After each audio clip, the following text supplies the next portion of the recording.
Good morning, everybody. Uneducated Economist here. Thought I'd talk a little bit about lumber with you guys before I head into work. Had a message yesterday asking me what was going on with the lumber prices. They saw the 587 in the futures price, and they were wondering if it was going to go up to 6 or 7, even 800 per thousand again. Now, we're getting towards the end of the contract. September 15th, the contract closes for the spot month here, and when we get towards the end of this, there's going to be a lot of volatility as traders are trying to get in and out of their positions. Now, I can imagine right now there's a lot of anxiety built up amongst these lumber traders, because you think about it, which way is lumber going to go? I mean, on one side, you got things like mill curtailments, which is going to start depleting inventory, which would cause the prices to rise.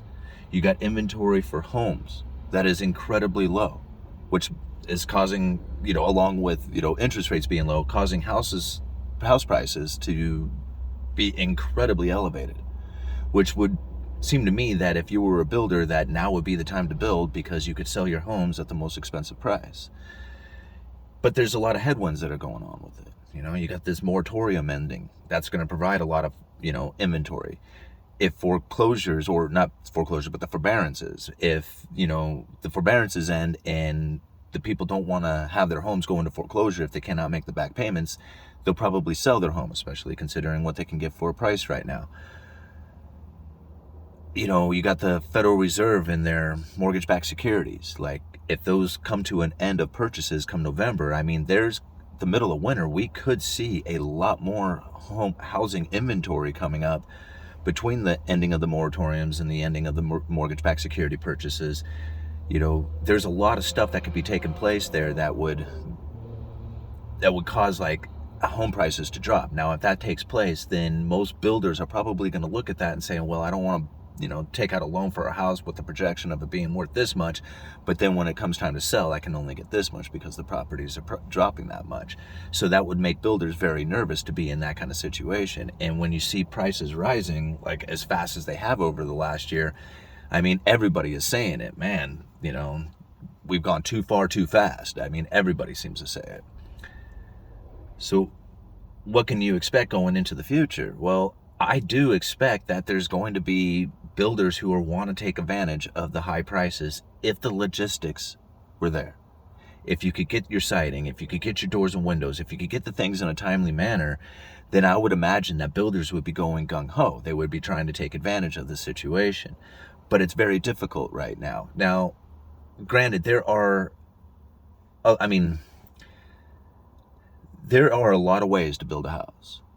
And wood construction here in the United States seems to be the most popular. I get a lot of people from from over in Europe saying that they build mostly out of concrete. Yeah, I mean, they do build a lot of concrete, structures here in the United States, but like here in the Pacific Northwest, there is no more of an efficient manner of getting a home constructed than using wood, in my opinion. You can pretty much build 24/7 through any season. I mean, if it gets extremely, extremely bad weather, then you can't, but for the most part, you can work in the rain. It doesn't affect anything. So building with wood is to me, is probably the most efficient way of actually constructing a house. What's not efficient is not having the material on time. And that's one of the things that I have come across, is that trying to get things like siding and trim and sometimes the deck boards or something like that has come up in very limited supply. So when you have a project that you are building, like you got a construction job going, it is absolutely critical that job is on a continual progression to completion. Now, if you start a framing job and you're like, oh man, I can't get trusses for, 2 months. Well, just do everything you can until you get to that point. Well, 2 months is a long time to be sitting on a project with nothing going on, especially if it's in the rainy time of season. Then you start having issues with the plywood and delaminations and, just deterioration of the project. The longer it sits, the worse it gets. Now, yeah, you can let a project sit for a few months and it's not like the end of the world.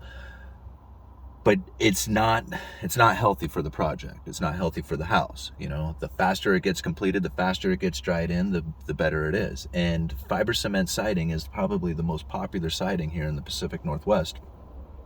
And it has come up in very limited supply. It has been very difficult all summer to get it. But I hear we're getting our truck like next week, like early next week.